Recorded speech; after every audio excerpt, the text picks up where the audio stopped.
I can still pinpoint the moment when my world tilted off its axis. The invitations had already gone out. Her wedding dress hung untouched in the closet, flawless, waiting. The seating chart, after weeks of arguments and compromises, was finally set. Everything was in place. And then, she was gone. 3 days before her trip with the girls, Emma kissed my forehead and promised she'd be back by the weekend. We had plans to meet the florist that Saturday. Instead, I spent that entire day calling every friend she said she'd be with, only to hear the same answer again and again. No one had spoken to her. At first, panic took over. My mind raced with the worst possibilities. An accident, maybe even a kidnapping. Every time my phone rang, my chest clenched, terrified it would be the police with devastating news. But nothing came. What broke me wasn't tragedy. It was the void. The silence. The sheer absence of her. 4-5 straight days, Emma didn't return a single call, didn't answer one text, didn't open an email. Her parents were frantic. I filed a missing persons report. I scrolled endlessly through her messages, her socials. Nothing. Empty. The police told me, give it time, maybe she just needed some space before the wedding. That word, space, stuck in my throat like a stone. If she wanted space, why not just say so? Then, on the 6th night, at 2:15 in the morning, my phone buzzed. A message. My pulse shot through me. Finally. It was from Emma. I'm okay. I just need some time to think. Please don't worry. I'll explain soon. No, I love you. No, I miss you. Just cold, sterile distance. I stared at those words for an hour, fingers hovering over the keyboard, but I didn't reply. Something about it felt wrong. The wedding never happened. The next morning, I called her mom. She hadn't heard from Emma. Neither had her dad. She had cut everyone off. By day 7, the venue coordinator rang, asking for final confirmations.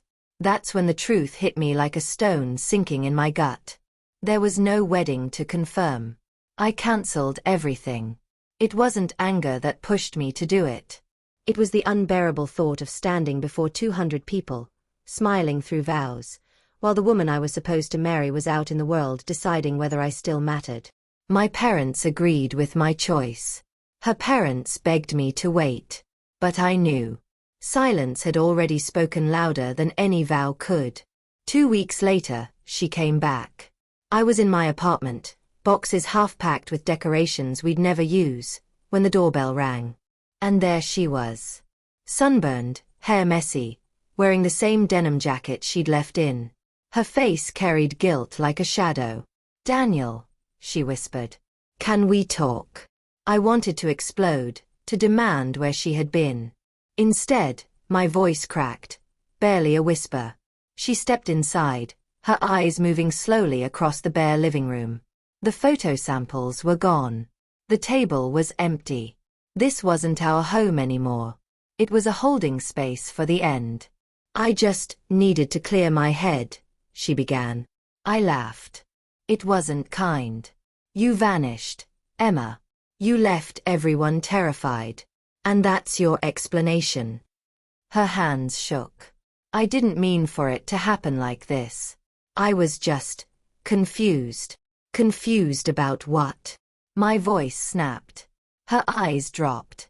She didn't answer. That silence was its own confession. She stayed only 20 minutes that night, leaving me with a promise. "I'll tell you everything. Just give me a few days." But I was finished waiting. I dug. I opened the shared cloud drive she forgot I could still access. And buried deep, I found them. A hidden album. Pictures of a beach I didn't recognize. Drinks at sunset. Emma smiling, glowing, with a man I'd never seen before. His bearded arm wrapped over her shoulders like he owned her. The timestamps matched the week she'd disappeared. That's when the truth cut through me. The betrayal. The next morning, I called her. My tone was unervingly steady. "Who is he?" She didn't ask what I meant. She didn't feign confusion.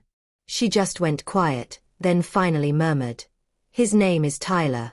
I met him at the gym. About 6 months ago." 6 months. My chest hammered so hard I thought it might split. Half a year of lies. Half a year of planning a wedding with me while slipping away to sunsets in hotel rooms with him. Why? It was all I managed. Tears filled her eyes. I don't know. At first it was a mistake. Just a fling. But when the wedding got closer, I panicked. I had to figure out what I really wanted. "And it wasn't me," I said, my voice cracking. Her sobs came hard, raw, shaking her shoulders. But I didn't move toward her. Not this time. I didn't reach for her, didn't wipe away her tears. She had made her choice. The fallout. The news spread like wildfire. Her parents were shattered. Mine were furious. Friends who had booked flights demanded explanations I couldn't give without ripping myself apart again and again. She claimed she wanted to work it out. Her last voicemail was full of pleading. But how do you rebuild something that was never real to begin with?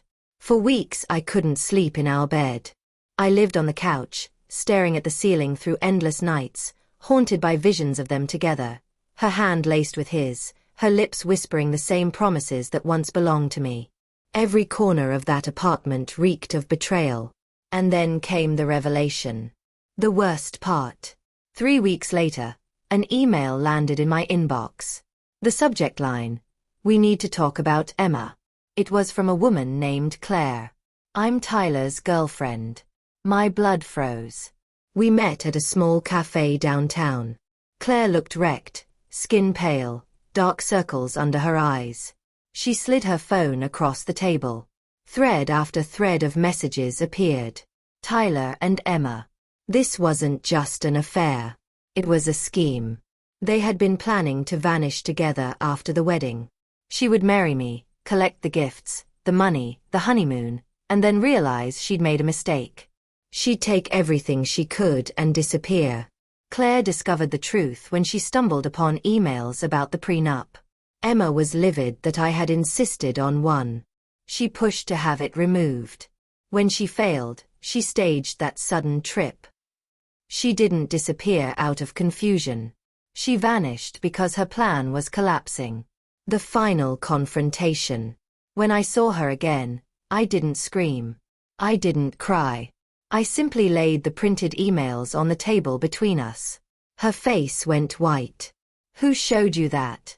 she whispered. "It doesn't matter," I said flatly. "You were going to use me. Stand beside me at the altar for the show, for the gifts, for the money. And then what? Leave me shattered while you ran off with him." She didn't deny it. She just sank into the chair, buried her face in her hands and muttered, "I never meant for it to go this far." I almost laughed.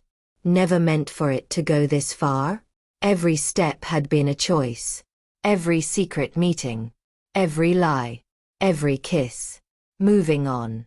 It's been 6 months since then. The invitations were never returned. The venue kept every cent. But I feel lighter. The rage burned itself out and left something sharper. Clarity. I erased everything. Photos, texts, memories. Gone. Claire left Tyler. We still talk sometimes, not as partners, but as two people who survived the same storm. And sometimes, late at night, I catch myself wondering if Emma ever loved me at all, or if I was just a placeholder. A stepping stone to her escape. But then I remember her face when I cancelled the wedding. It wasn't sorrow. It wasn't regret. It was fear.